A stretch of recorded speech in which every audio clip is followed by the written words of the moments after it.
what are the benefits of visual patterns? There's no text, there's nothing to read, there's nothing to decipher and understand. This is the visual pattern, by the way, this is the diagram. Before you start this, you need to be familiar with the key page, and we call this the diagram to the key symbols. Here they all are.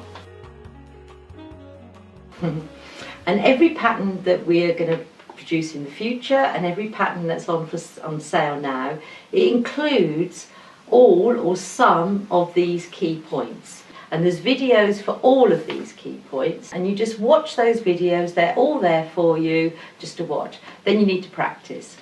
I use a domestic knitting machine. It's a standard gauge. In fact, it was just cost me £15 from a charity shop, including the table, which is a bonus.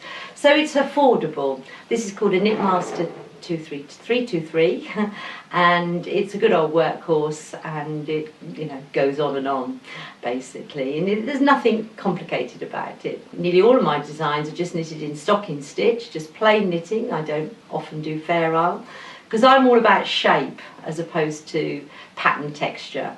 So if you're an experienced knitter and you've got loads of equipment that can make incredible patterns, you could, pattern fabric, you could still use these basic blocks and then transpose it into fair isle or a tuck stitch or a stitch of your choice. We do give the gauge with all of the patterns because people have asked me to, because not everyone has access to the yarns that I recommend.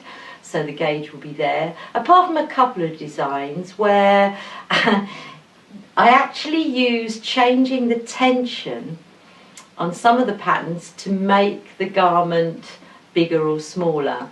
But the most important thing is to practice key 1 and key 2 before you even think of going any further.